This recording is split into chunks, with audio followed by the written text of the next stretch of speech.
Good guy versus good guy. Yes, yes. And both have great beards.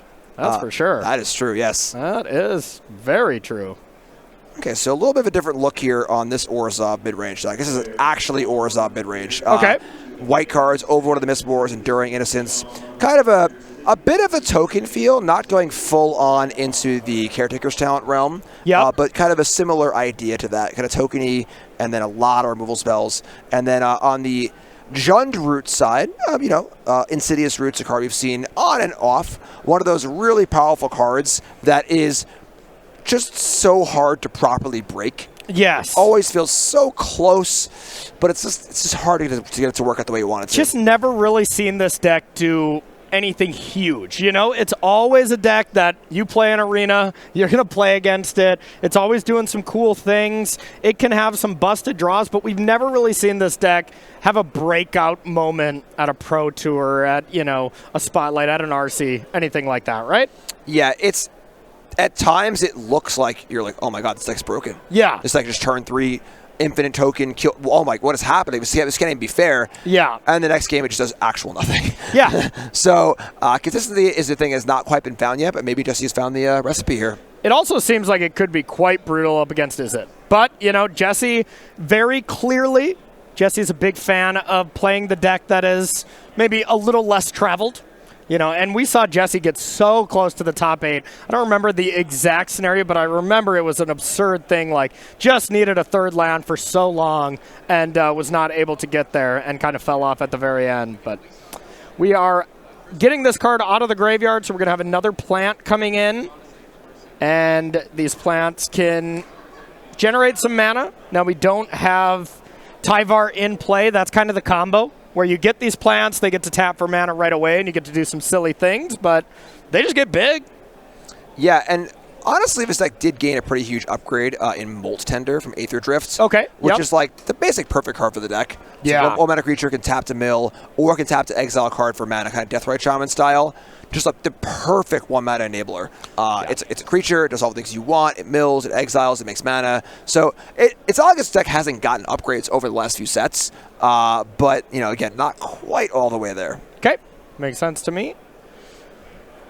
Bisman cracking a Fabled Passage. Getting a land number 4. Let's see what the follow-up is. Really interesting deck on this side as well. We have Dusk Animist in the list.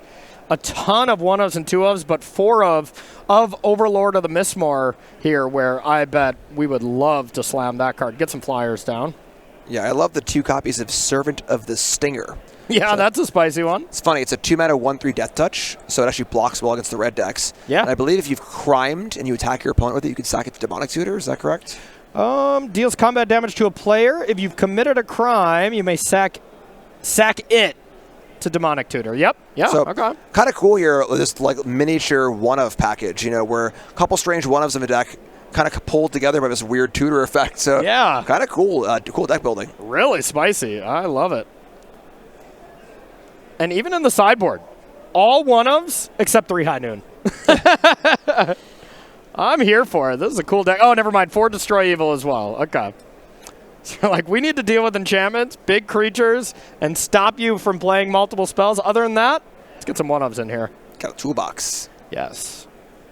All right, so cut downs one of the creature, redeploys another creature, and attacks in and gets that beautiful, I'll get both abilities, where you get the vampire as well as you get to draw the card. And a Dredger's Insight here from Jesse, trying to find the goods. So that is the Adept. That is a squirrel. That's part of the some of the looping that's going on. I can cast more stuff in the graveyard, more stuff getting exiled. And Insight's part of the engine here too, where when you're getting life for each exile too, buys you more time. Yeah. It's kind of a Rube Goldberg machine, where Tyvar's the real important piece. Yes. That's the one that really gets it going, where now every plant you make is an extra mana as well. But, it's kind of coming together, and this mid-range deck shouldn't be able to pressure that hard. So Jesse should kind of have the time to get going. Now, does this deck have, an infinite kill, or, what is the goal here? Because with the Adept, the Squirreled Warlock, it's basically Underworld Breach on a squirrel. Yeah, honestly. Yeah, close, right? So there is a combo kill. Okay. There is one Agatha Soul Cauldron and one Voldaren Thrillseeker. And as you're able to go through your deck, if you can get the Thrillseeker under the Cauldron, and the Cauldron has the ability to give the ability of that card to every countered creature you have. At that point, you've gone through so many plants. You're going to have 18 plants in play. 18 power, 17 power, 16 power, and so on and so forth, and they can all sack and fire away, do a little fling action too. So just throwing plants at people, huh? Okay. Yeah. So if you need to have that one turn kill kind of action where you're scared of them combo killing you back, like Omniscience or playing a big sweeper or something like that, this can do that. All right, I love it. Very spicy. We're adding some mana here. This is a nice cash grab. Trying to find the goods. Okay, there's a Cauldron. The one of Curious Forager. Limited All-Star. Took me a second there. I was, wait, what is that? Now these players are playing some spice here. I am a fan. Listen, lizards, mice, not the only creature types available in Bloomborough. All right? Yeah. Squirrels are there too. Yeah, absolutely. This deck looks nuts. One of the things about this deck that is a little tough, though, is it is really, really dexterity taxing to play paper. When these plants start to go up, you need to put every single dice up. Mostly put it on Arena, where obviously does it all for you. Yeah. In paper, it's a lot to move around. And you can forget all these things, right? Like if you brick on it, it's too bad. Yep.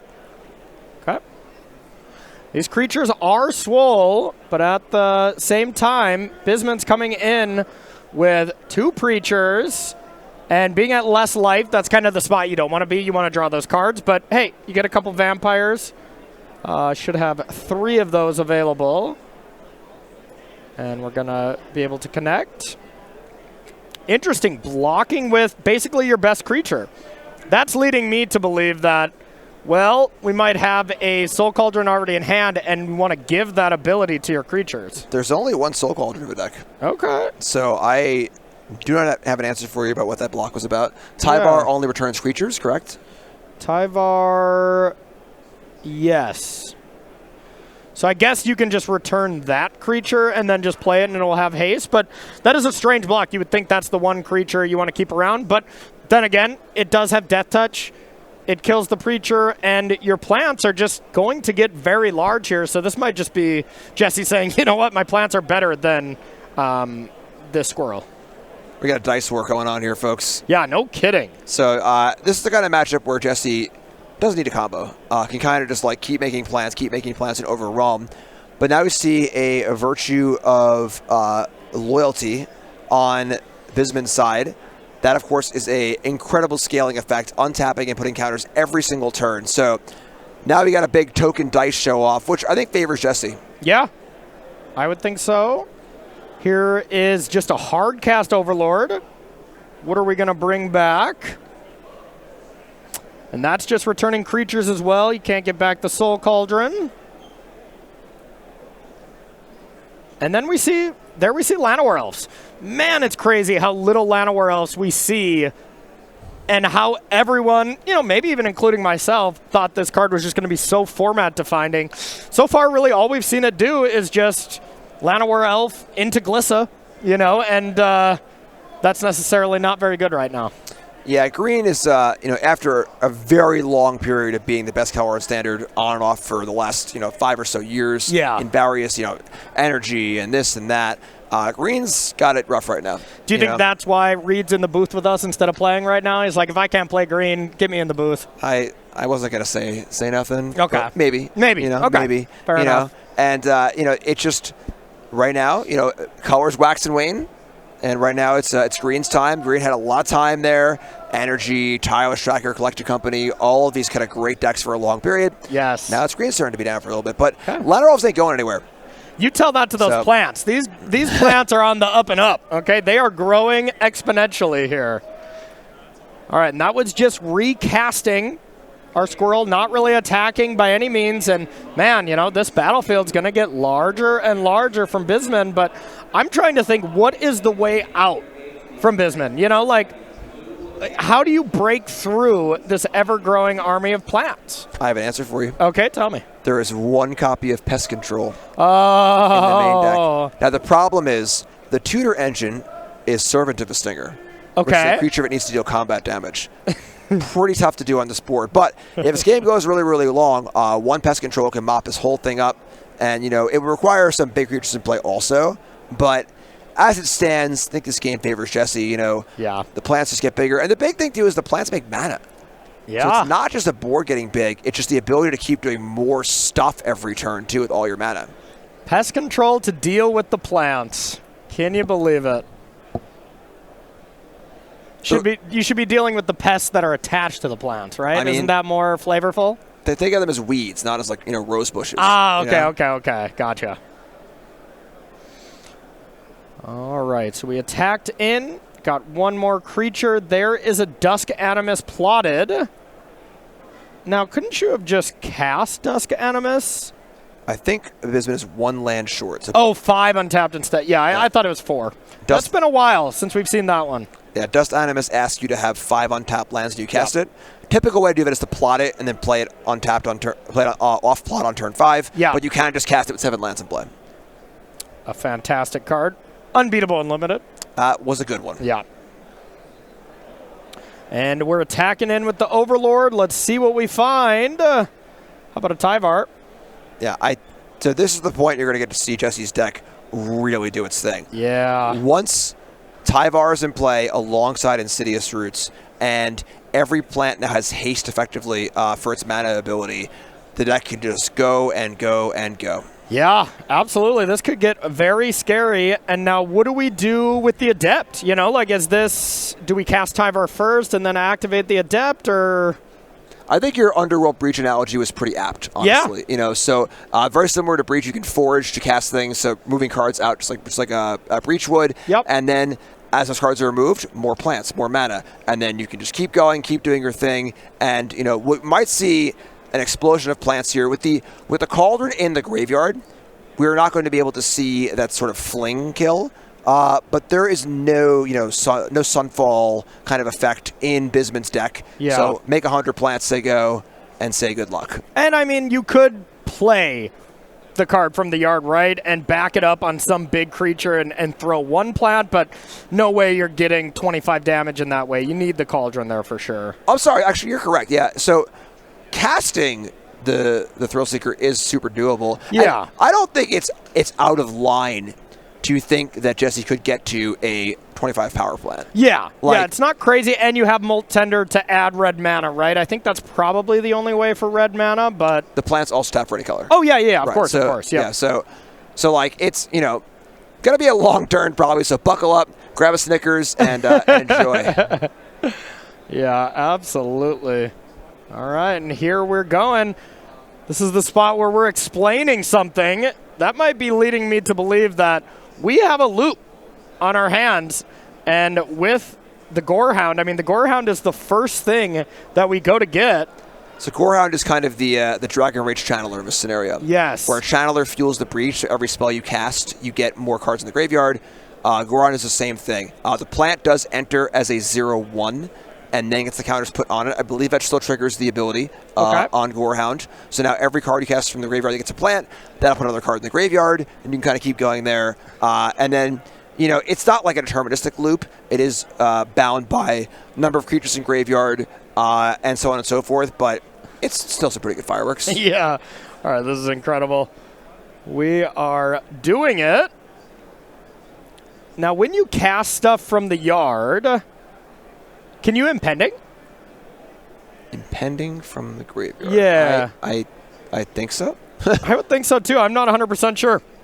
This is a deck we do not see a lot of. We really do not see a lot of Insidious Root doing too much here, but we are truly popping off. And Jesse is explaining this like this is lethal right now, even without the Cauldron, which is sweet. You can tell Jesse's having the time of his life, too. Yeah. This, and this, and then I have this, and then I have this, and then I have this. Jesse's just the hero of our broadcasts in general. We missed it. Oh, we missed it? Yeah, it is the Curious Forager. Can bring back artifacts as well. Yep, there we go. Yeah, So there it is. That was the missing piece to return the cauldron. Yep, that's all you need is the one cauldron there, and eventually these plants will all have the Voldaren Fling ability, and you just get to whip all your plants at your opponent. Okay, this is incredible. Yeah, when this deck, like I said, when this deck gets going, it does look awesome. Yeah. You know, it really, really does. But the problem is when your opponents are casting Monstrous Rage trying to kill you very fast. Yeah. It's kind of hard to assemble this Voltron machine. Yeah, I'm curious how this deck does against Izzet. I could easily see this being the type of deck where you're bad against the best deck, but you crush all the decks that are trying to crush the best deck. And whether or not that's a good place of the tournament or not, you know, is to be determined. More plants, more surveils, more cards in the graveyard.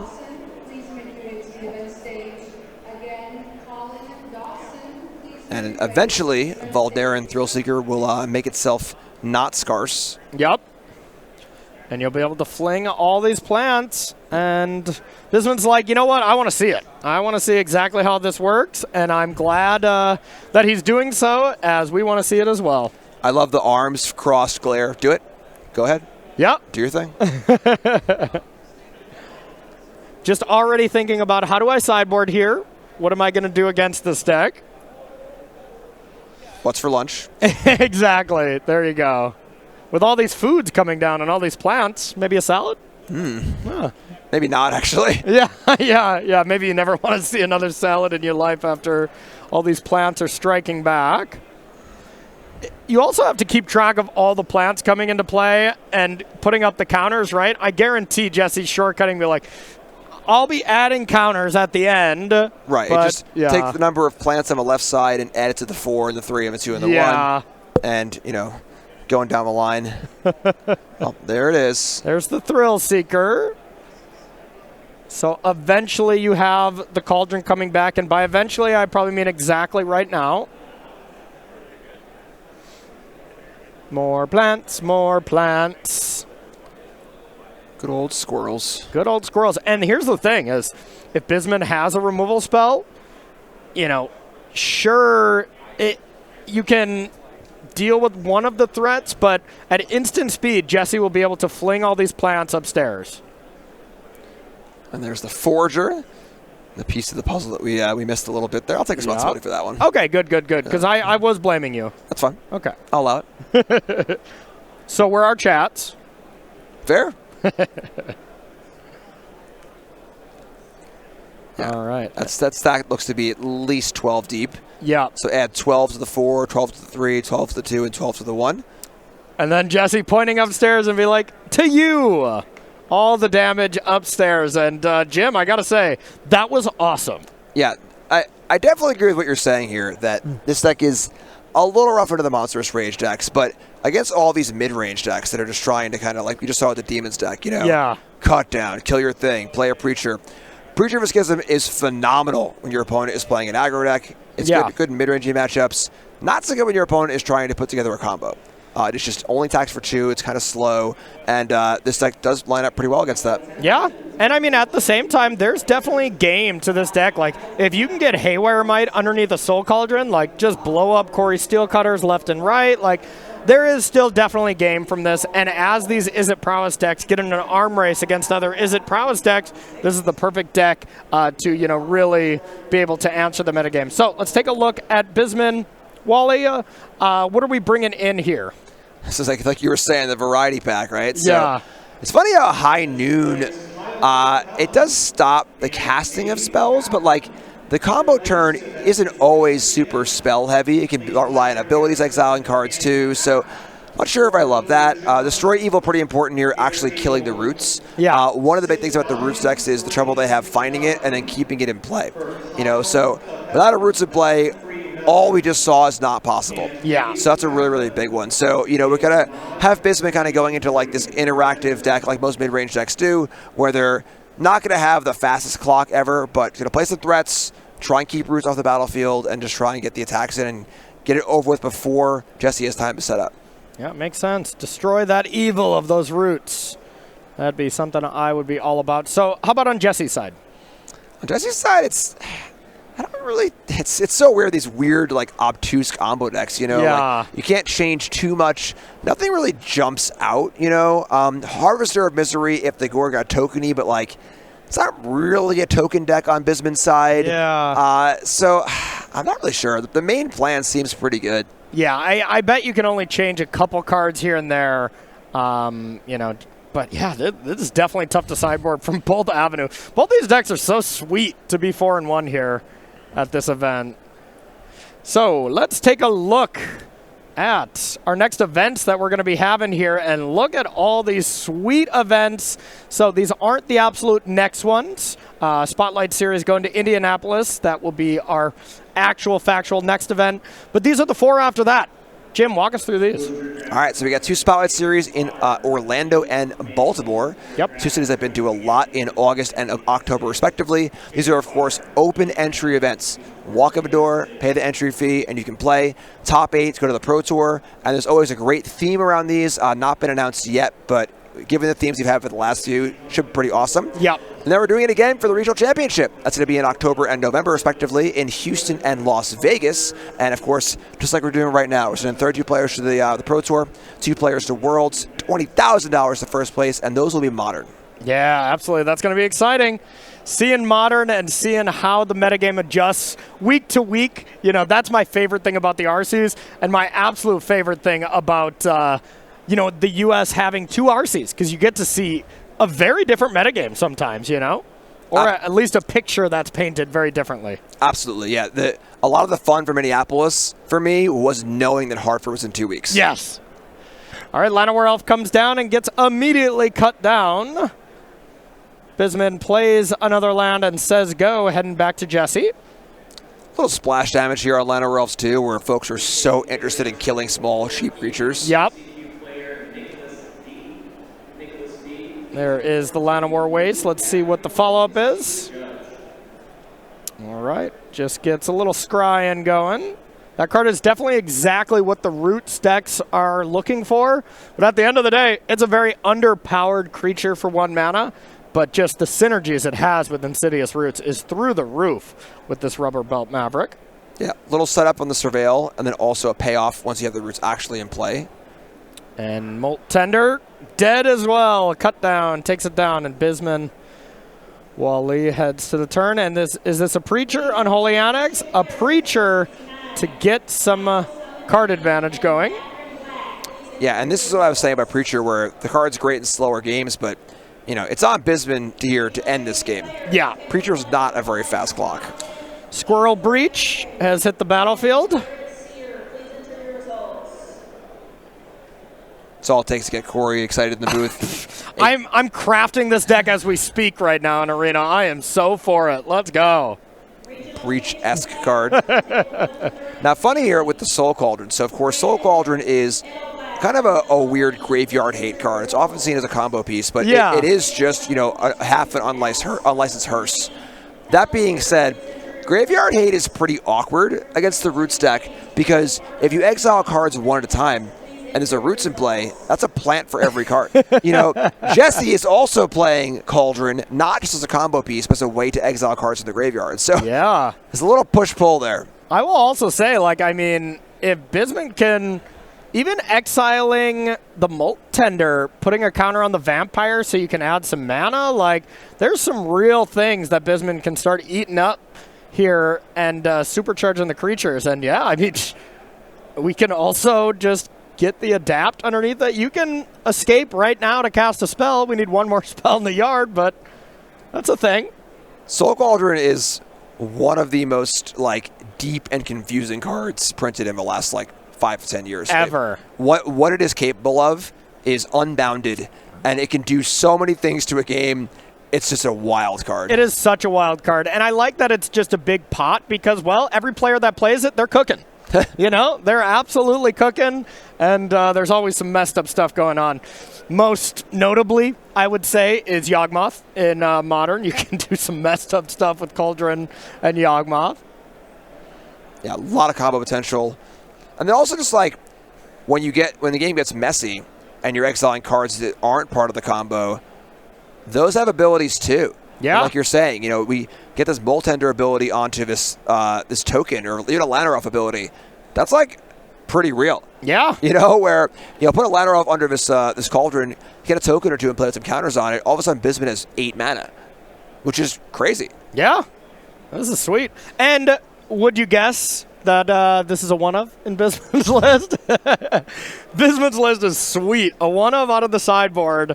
And when you got a toolbox-style deck, you're here for it. Open deck list against Bisman's list, like, it's not even valuable. You look at it and you're like, you know what? I don't have the time to figure out what all of these different one-ofs are. Let's just play, Bisman's going to hand his list to his opponent and say, good luck. Yeah. Have fun with that one. Like, can I get the Oracle text on 7 of my opponent's cards, please? Okay, cool. Let's play the game. Just shuffle up and play. You'll see it when we get there. Oh, love it. You probably shouldn't be a judge. Listen, back in my day, it was prison rules, all right? So Okay. Big thanks here on turn 4. Just got to keep that pressure coming realistically. Yeah, definitely. And how do we do it? All right, okay. Enduring Innocence. That is not a one-of. That's a 4-of here. Yeah, this spicy one. This is the core engine of Bisman's deck. So again, like we were saying, Bisman's deck is kind of at its heart a token deck. Preacher, we got Virtue of Loyalty, Lord Skitter Sewer King. Love that card. Rats. But doing so with the engine that can attack and block, and not Caretaker's Talent, which can be a little slow in this format. Yeah, we haven't really seen the Sewer King. It was like a 1 or 2 of in Esper Rafine. Not too long ago, we saw that card make an impact, but it's an incredibly powerful card. I've cast Lord Skitter a lot, and it's a card that always impresses me. Yeah. It's a great maker of bodies. It has a good base rate. It's a graveyard hate card. I think this card's just excellent. Standard, like we were saying, 2 weekends ago, Standard's huge right now. It's a really, really big format, and there isn't always room for every card to make an impact. Yep. Makes sense to me. Lord Skitter. The old Rat King. Man, if those rats could block, this card would be truly busted. Oh, busted. Completely busted. Okay, there's a Canker Bloom in the yard. That could be brutal, right? Wow. Yeah, so now every single creature that Bisman has is going to have the ability to disenchant things, and Insidious Roots and Friends are going to have a hard time staying in play. Yeah, disenchant things. Also, the ability of the Adept to be able to forage away some stuff that's not going to come into play yet, but that is still something these creatures can do. And they'll keep gaining abilities as the game goes. Here's a Gorehound.